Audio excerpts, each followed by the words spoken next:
Bismillahirrahmanirrahim. Assalamualaikum warahmatullahi wabarakatuh. Perkenalkan, nama saya Nur Hikmah, NIM 206118001. Saya adalah mahasiswi semester 5 pada prodi jurusan Fisika, Fakultas Tarbiyah dan Keguruan, Universitas Islam Negeri Alauddin Makassar. Nah, pada kesempatan ini saya akan menjelaskan sebuah materi yang ada dalam pembelajaran fisika listrik dan magnet, yaitu elektrostatistik atau listrik statis. Nah, di mana di sini pada pembelajaran listrik statis itu ada 3 pokok bahasan yang akan dibahas, yaitu yang pertama adalah muatan titik, yang kedua adalah hukum Coulomb, dan yang ketiga itu adalah sistem muatan kontinu. Nah, di sini saya akan menjelaskan salah satu pokok bahasan tadi, yaitu mengenai muatan titik. Nah, jadi pada muatan titik ini, di sini saya akan menjelaskan mengenai muatan listrik, konsep muatan listrik, bagaimana muatan titik atau muatan yang terdistribusi diskrit, bagaimana pengaruh muatan titik itu terhadap kuat medan listrik, dan bagaimana usaha yang diperlukan oleh suatu muatan titik itu untuk berpindah dari suatu titik ke titik lain.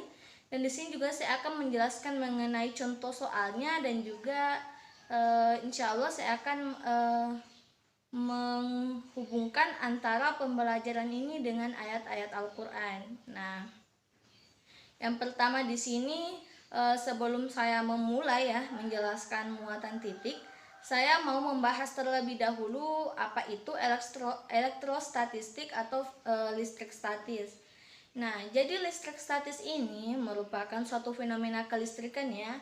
Jadi di mana fenomena ini terjadi karena adanya sebuah ketidaksetimbangan antar muatan pada suatu benda, yang mana ini itu diakibatkan oleh adanya gesekan antara dua buah benda yang menyebabkan benda ini akan bermuatan positif.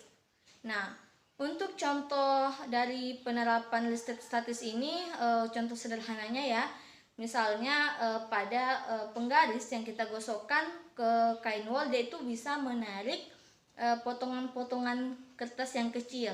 Nah, selanjutnya balon yang kita gosok-gosokkan ke rambut itu, ketika balonnya kita angkat, maka rambut kita juga akan ikut terangkat. Nah, kemudian untuk contoh alaminya listrik statis itu kita bisa lihat pada fenomena adanya petir. Nah, sampai situ penjelasan saya mengenai listrik statis. Untuk misalnya ada yang bertanya kenapa penggaris itu bisa mengangkat itu tadi, si potongan-potongan kertas. Nanti saya akan gabungkan saja penjelasannya dengan penjelasan muatan. Nah, jadi di sini saya akan memulai materi intinya ya. Jadi materi inti saya itu muatan titik. Yang pertama saya mau jelaskan itu muatan listrik. Karena berbicara mengenai elektrostatistik itu yang pastinya yang paling penting kita bahas itu adalah muatan listrik ya. Jadi, muatan listrik itu merupakan sebuah muatan dasar yang dimiliki oleh sebuah benda, yang artinya benda itu pasti memiliki muatan listrik ya. Yang mana ketika misalnya benda yang memiliki muatan listrik itu didekatkan dengan benda lain yang memiliki muatan listrik, maka antara kedua benda tersebut itu akan timbul sebuah gaya ya. Jadi untuk memahami muatan listrik, di sini saya akan menggambarkan saya di sini akan menggambarkan struktur atom. Jadi struktur atom modern ya. Jadi saya gambarkan di sini saja ya, bisa kelihatan. Di sini ada sebuah inti atom, ya inti atom atau biasa kita sebut dengan nukleus. Yang mana inti atom itu dia itu mengandung muatan proton, di mana proton itu kan dia bermuatan positif ya. Jadi inti atom itu terdapat yang namanya proton, kita simbolkan dengan P, dia muatannya plus. Itu berada pada inti atom. Nah, apalagi yang ada di inti atom? Jadi di inti atom itu juga ada muatan neutron atau muatan netral. Neutron. Nah, inti ini dilapisi oleh selaput yang namanya kulit atom ya. Jadi kita gambar ke lingkaran lagi di sini. Jadi dia itu bermuatan negatif atau elektron. Kita simpan di sini. elektron bermuatan negatif, dia berada pada kulit atom. Nah, dia itu berada pada kulit atom. Dan yang mana? Jadi besarnya proton atau besarnya muatan positif dan besarnya muatan negatif itu sama ya. Jadi besar muatan positif itu 1,6 kali 10 pangkat minus 19 kolom. Begitu pula dengan negatif. Hanya saja tandanya yang berbeda ya. Jadi kalau misalnya proton itu besarnya plus 1,6 kali 10 pangkat minus 19, untuk muatan negatif atau elektron itu besarnya minus 1,6 kali 10 pangkat minus 19 kolom. Nah, di sini antara proton dan negatif itu dia memiliki sifatnya sendiri ya. Jadi kalau misalnya proton itu dia kan berada di inti dan dia itu tidak bisa bergerak dengan bebas karena ada gaya ikat yang mengikat proton itu sehingga dia itu berada di inti. Beda halnya dengan elektron. Jadi elektron itu dia bisa bergerak bebas. Jadi dia bisa keluar, dia juga bisa kita tambahkan. Nah, itulah mengapa atom juga itu memiliki 3 sifat ya. Atom itu bisa bersifat netral atau di mana dia itu jumlah protonnya sama dengan jumlah neutron, sama dengan jumlah elektron. Dan yang kedua itu atom bisa bersifat positif ketika misalnya muatan protonnya itu dia itu lebih besar daripada muatan elektronnya. Karena kenapa? Elektronnya itu kan bisa bergerak bebas, jadi dia itu keluar sehingga pada atom itu yang positif itu lebih banyak daripada yang negatif. Terus yang ketiga sifatnya atom itu adalah dia bersifat negatif. Nah, bersifat negatif itu karena kita itu menambahkan elektron masuk ke dalam atom sehingga jumlah dari elektron itu lebih banyak daripada jumlah si proton tadi. Nah, di sini saya juga bisa ya menjelaskan ya kalau misalnya pada contoh listrik statis tadi ya, kenapa sehingga itu penggaris itu bisa menarik ya, menarik itu potongan kertas setelah kita gosokkan ke yang kain wol tadi. Nah, kita tinjau lagi ya definisi listrik statis itu. Jadi dia itu ketika ada gesekannya, jadi ada ketidaksetimbangan muatan yang menyebabkan itu bendanya akan bermuatan positif. Kenapa? Sehingga benda itu bermuatan positif. Karena kan kita tahu bahwa dalam benda itu muatannya kan berpasang-pasangan ya, ada muatan positif dan muatan negatif dalam benda itu. Nah, kenapa sehingga ketika dia bergesekan itu ya yang tinggal itu hanya muatan positifnya, di mana muatan negatifnya ya.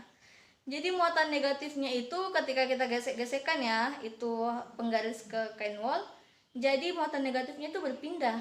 Karena kenapa? Itu muatan negatif kan dia bergerak bebas ya, jadi dia bisa keluar dan bisa masuk.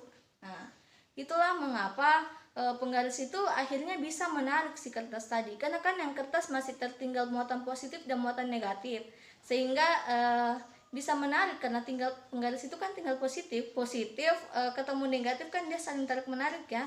Jadi untuk interaksi antar muatan itu kan ada 2, ada gayanya tarik menarik ketika misalnya muatan positif dan muatan negatif itu bertemu, dan yang kedua itu gaya tolak menolak ketika muatan yang sama, jadi muatan positif dan muatan negatif dengan muatan negatif itu bertemu, maka dia itu akan menghasilkan gaya tolak menolak. Nah, di sini kita lihat ya bahwa muatan itu memang pada suatu benda berpasang-pasangan. Kita lihat lagi dari teorinya bahwa ketika misalnya ya, ketika muatan protonnya sama dengan muatan elektronnya, maka total jumlah muatannya itu sama dengan 0. Nah, di sini kita bisa lihat juga dalam Al-Quran itu telah dijelaskan bahwa semua yang ada di bumi ini pasti berpasang-pasangan, bahkan yang tidak bisa kita lihat sama sekali. Itu ada pada Quran surah Yasin ayat 36. Jadi Maha Suci Allah yang telah menciptakan makhluknya itu berpasang-pasangan, baik itu yang diciptakan di bumi, baik itu yang berasal dari diri sendiri, maupun yang tidak kita ketahui. Nah, kita tahu sendiri bahwa atom itu merupakan partikel yang sangat kecil, yang mana kita itu tidak bisa melihatnya dengan pengamatan mata secara langsung ya, tapi kita harus melihat atom itu ketika kita menggunakan alat-alat optik atau alat-alat mikroskopis. Nah, selesai penjelasan kita mengenai muatan listrik. Masih ada pertanyaannya mengenai muatan listrik. Sebenarnya ini nilai yang tadi saya sebutkan yang 1,6 kali 10 pangkat minus 19 kolom itu kita dapat dari mana? Apakah kita hanya menebak-nebak atau memang ada percobaan sehingga kita bisa mendapatkan nilai itu, ataukah ada rumusnya? Nah, awalnya itu yang ditentukan sebenarnya adalah besarnya elektronnya. Jadi percobaan untuk menentukan harga atau berapa besar nilai dari si muatan ini dikemukakan oleh Robert Millikan, yang mana Robert Millikan ini membuat sebuah percobaan tetes minyak atau oil drop, yang mana dia itu menghasilkan dan menyimpulkan nilai muatan elektron atau muatan terkecil itu adalah 1,6 kali 10 pangkat minus 19 kolom. Kita bisa juga mendapatkannya dari persamaannya. Persamaannya itu adalah Q sama dengan M dikali G per E. Tapi di sini kita akan mendapatkan hasil 1,602 kali 10 pangkat minus 19 kolom. Tapi ini sama ya, hampir sama ya nilainya antara percobaan dengan persamaannya. Jadi itu sama saja ya. Kita bisa mencari elektron itu dengan menggunakan cara yang mana saja yang menurut kita bagus untuk kita mengujinya. Selanjutnya penamaan positif dan negatif itu kira-kira dari mana? Nah, untuk penamaan positif dan negatif sebenarnya itu dikemukakan oleh salah satu ilmuwan juga ya. Jadi namanya Benjamin Franklin pada tahun 1752. Jadi Benjamin Franklin ini memberikan sebuah nama atau menamakan muatan itu menjadi muatan positif dan muatan negatif. Nah, sampai sekarang kita masih menggunakan kesimpulan dari Franklin itulah yang kita menamakan muatan itu dengan muatan positif dan muatan negatif. Nah, selanjutnya apalagi yang kita bahas? Nah, selanjutnya kita akan membahas mengenai muatan titik atau muatan yang terdistribusi secara diskret. Jadi muatan titik itu adalah sebuah titik ya, itu titik tapi dia memiliki muatan listrik. Yang mana banyak yang bilang bahwa muatan titik ini memiliki ukuran yang sangat kecil sehingga kita itu tidak bisa mendimensikan dari si muatan titik itu tadi. Nah, muatan titik ini biasa kita sebut juga dengan titik muatan, ada juga yang menyebutnya sebagai muatan sumber, terus ada lagi yang menyebutnya muatan yang terdistribusi diskret. Nah, apa itu muatan terdistribusi diskret? Jadi muatan terdistribusi diskret itu sebenarnya muatan yang terdistribusi ya. Jadi dia itu buatan yang terdistribusi pada sebuah titik. Jadi sama saja ya, muatan diskret dan muatan titik. Terus di sini kita tinjau lagi ya, kira-kira kenapa kita harus tahu bagaimana distribusi dari muatan titik itu. Nah, di sini kan kita lihat lagi ya, pada medan listrik itu ada dua hal yang mempengaruhi bagaimana kuatnya. Ada dipengaruhi karena terdistribusi diskret dan ada yang dipengaruhi karena terdistribusi secara kontinu. Nah, di sini saya akan membahasnya bagaimana muatan yang terdistribusi diskret atau muatan titik ini mempengaruhi dari si kuat medan listrik tadi. Nah, kita tahu dulu ya persamaannya dari medan listrik secara umum itu. Jadi persamaannya itu kita tulis di sini. Jadi persamaannya itu adalah E sama dengan F per Q. Di mana E ini adalah medan listrik, F adalah gaya listrik, dan Q itu adalah muatan. Nah, di sini kita lihat dulu, kita analisis dulu kira-kira kalau dalam medan itu bagaimana arah dari muatannya. Nah, untuk muatan positif itu arahnya itu dia cenderung menjauhi ya. Jadi dia cenderung menjauhi muatannya. Jadi kalau kita gambar, saya gambar di mana ya? Di sini ya, kelihatan. Jadi dia itu positif itu arah panahnya seperti ini. Dia itu cenderung dia menjauhi muatannya. Jadi dia itu menjauhi muatannya. Dan kalau misalnya muatan negatif, dia itu cenderung dia itu menuju ke muatannya. Jadi tanda panahnya itu dia ke dalam kalau negatif. Kalau positif tanda panahnya itu dia keluar. Nah, seperti itu. Nah, sekarang bagaimana bagaimana muatan titik itu berpengaruh pada kuat medan listrik. Nah, di sini kita paparkan dulu ya. Di sini kita mau gambarkan, gimana ya saya gambarnya? Di sini saja.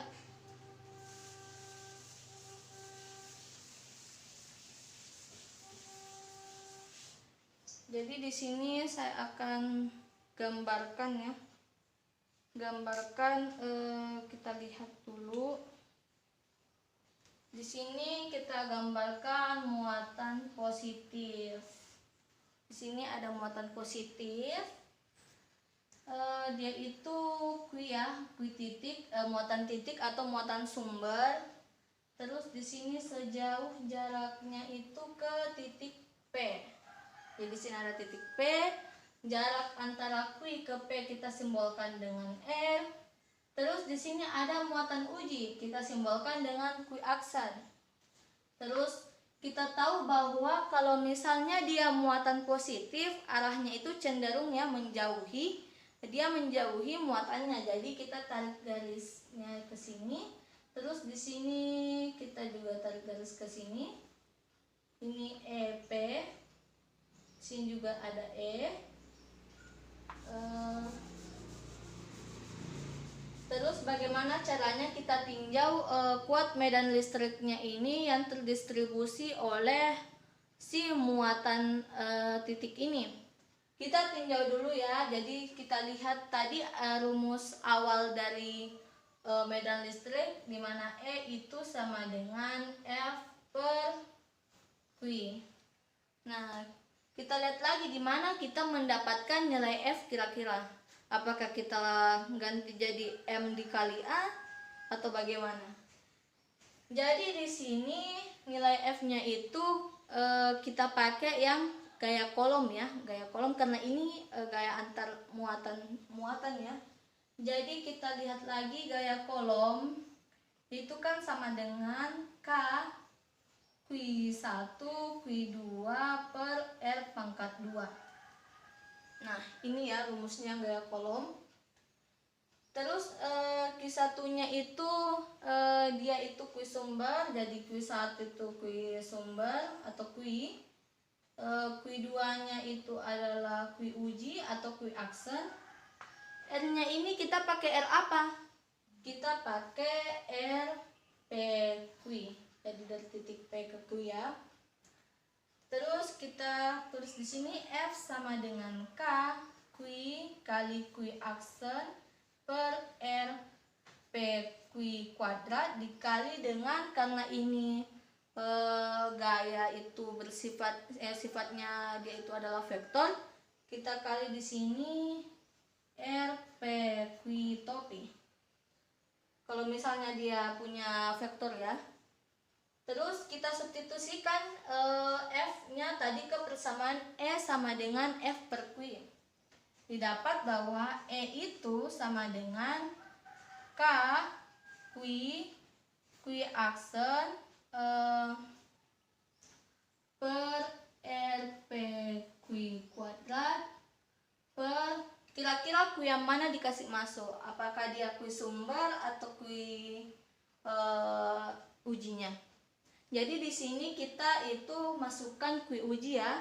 Jadi di sini kui aksen dikali dengan R P kui topi. Kui aksennya sama, jadi kita coret saja. Hasil akhirnya adalah berapa? Hasil akhirnya itu E sama dengan K kui per R P kui kuadrat dikali dengan R P kui topi. Ini kalau pakai vektor. Terus bagaimana kalau misalnya dia itu tidak pakai vektor? Ya kita tinggal hilangkan saja jarak yang ini, jarak yang pakai vektornya. Jadi tinggal kita tuliskan E itu sama dengan K kui per R kuadrat. Atau bisa RP kuadrat ya. Tapi ini tergantung kalau misalnya ternyata bukan jarak kui ke P ya, kita ganti dengan huruf apa saja. Ini kita kotak. Jadi ini satu persamaan untuk mendapatkan pengaruh muatan titik terhadap kuat medan listrik. Nah, contoh soal. Kita tulis di sini contoh soalnya.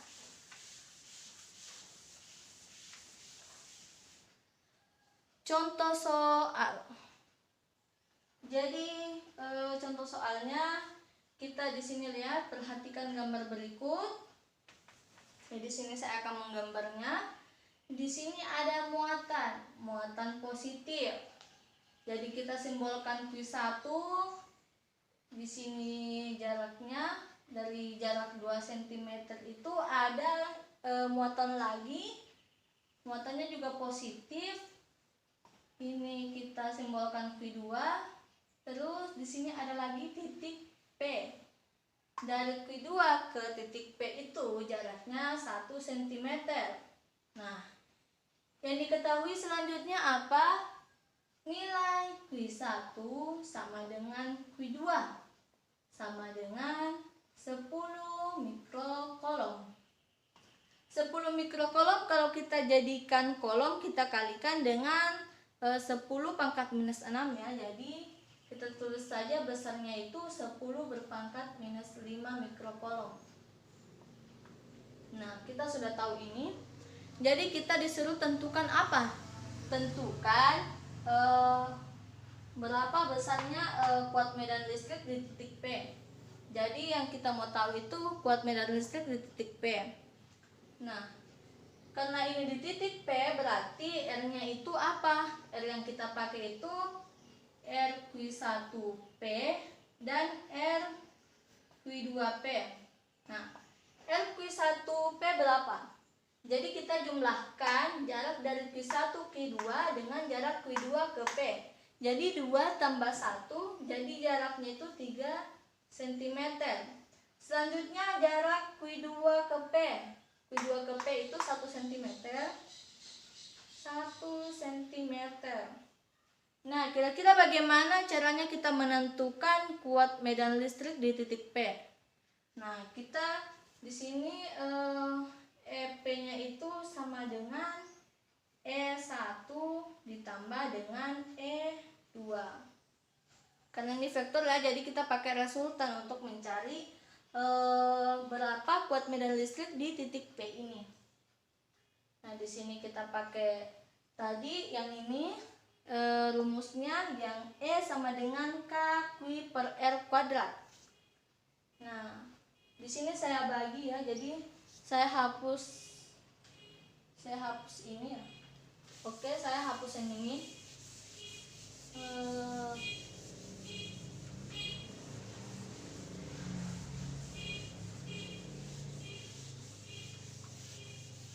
Jadi E1 sama dengan ini tadi rumusnya K Q1 per R Q1 dikali dengan RQ1P. Jadi E1 nya berapa? K itu 9 kali 10 pangkat 9 dikali dengan Q1 nya tadi sama ya, jadi 10 pangkat minus 5. Nah, dibagi dengan jarak dari Q1 ke P 3 cm. 3 cm ke meter itu kita kalikan dengan 10 pangkat minus 2. 10 pangkat minus 2. Jadi 3 kali 10 pangkat minus 2. Ini sebenarnya berkuadrat ya, tapi kita jadikan begini saja. 3 kali 10 pangkat minus 2 dikali dengan 3 kali 10 pangkat minus 2. Jadi 3 kali 3 itu 9 ya. Jadi kita hapus saja 9, 9. Menyisakan 10 pangkat 9 dikali 10 pangkat minus 5. 10 pangkat 9, 10 pangkat 9 kurang 5. Jadi 10 pangkat 4. Dibagi dengan 10 pangkat minus 2 dikali dengan 10 pangkat minus 2. Jadi 10 pangkat minus 4. Hasilnya ini sama dengan 10 pangkat 8. Jadi hasilnya itu sama dengan 10 pangkat 8.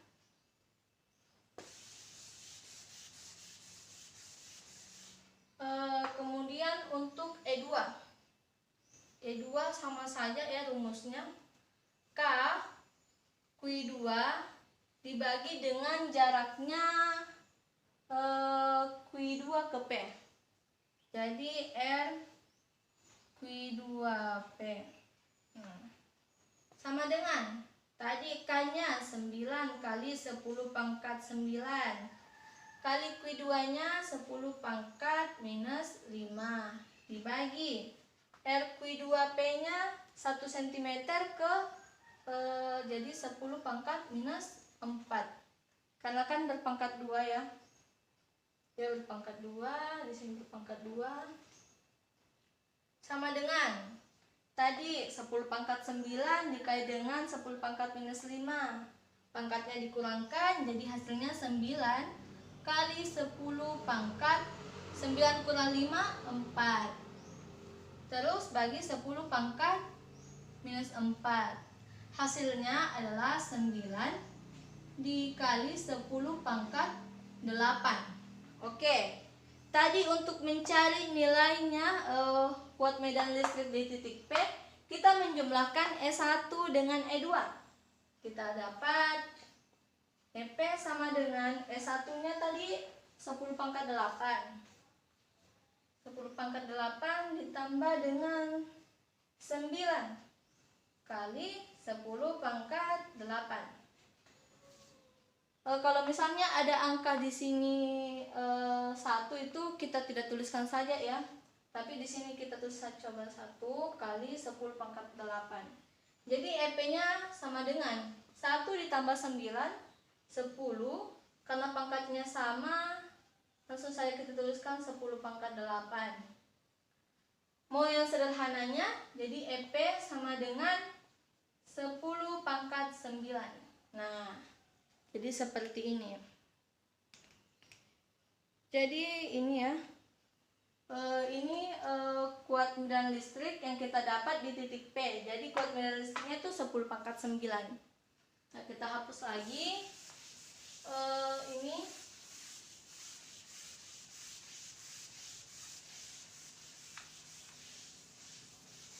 nah, sekarang saya akan menjelaskan usaha yang dibutuhkan oleh sebuah muatan jika dia itu gambarnya seperti ini ya. Kita gambar berapa usaha yang dibutuhkan oleh sebuah muatan untuk berpindah posisi. Nah, di sini ada titik A ke titik B. Di sini ada muatan Q. Tapi sebelum menentukan berapa usahanya, kita lihat dulu ya. Kita tinjau dulu. Jadi di sini Q ini hanya berdiri sendiri. Kalau gambarnya seperti ini. Q-nya ini berdiri sendiri, artinya di sini bebas ya, tidak ada muatan lain yang menghalangi atau tidak ada gaya lain yang menghambat Q ini berpindah dari titik A ke titik B. Nah, sehingga kita tidak perlu membutuhkan usaha yang banyak kalau ini. Nah, beda halnya jika kita di sini di tengah A dan B itu kita memberikan sebuah muatan, yang artinya di sini ada gaya juga yang mempengaruhi atau yang menghambat kui ini berpindah dari titik A ke titik B. Di sini kita tuliskan F-nya. Nah, harus ada gaya yang melawan F juga ini.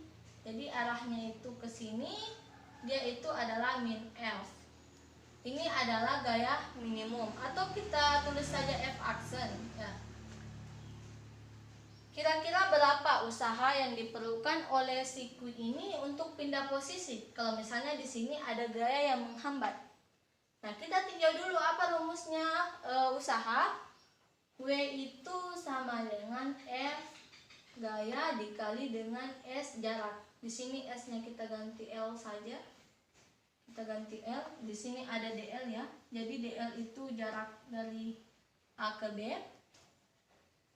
Jadi kita integralkan W sama dengan integral dari A ke B F DL.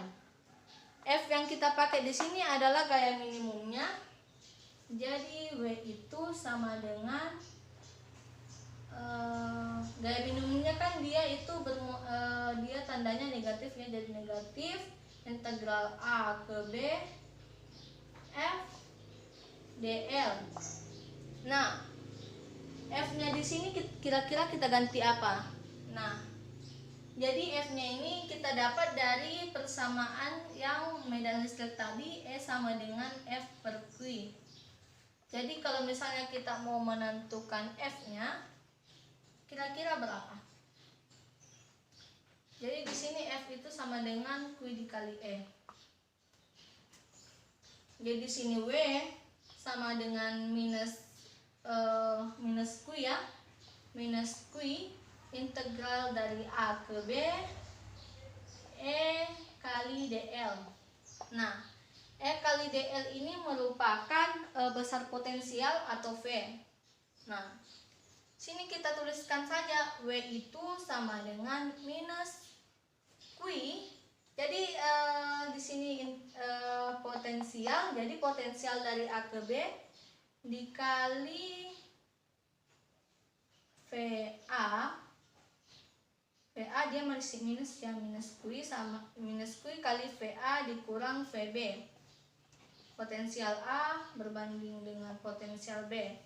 Jadi ini adalah rumus dari usaha yang diperlukan oleh si Q ini untuk bisa berpindah dari A ke B. Nah, jadi itulah tadi penjelasan saya mengenai muatan seputar dari pembahasan muatan titik. Lebih dan kurangnya mohon dimaafkan. Assalamualaikum warahmatullahi wabarakatuh. Terima kasih buat nonton video saya. Terima kasih, semoga videonya bisa bermanfaat ya.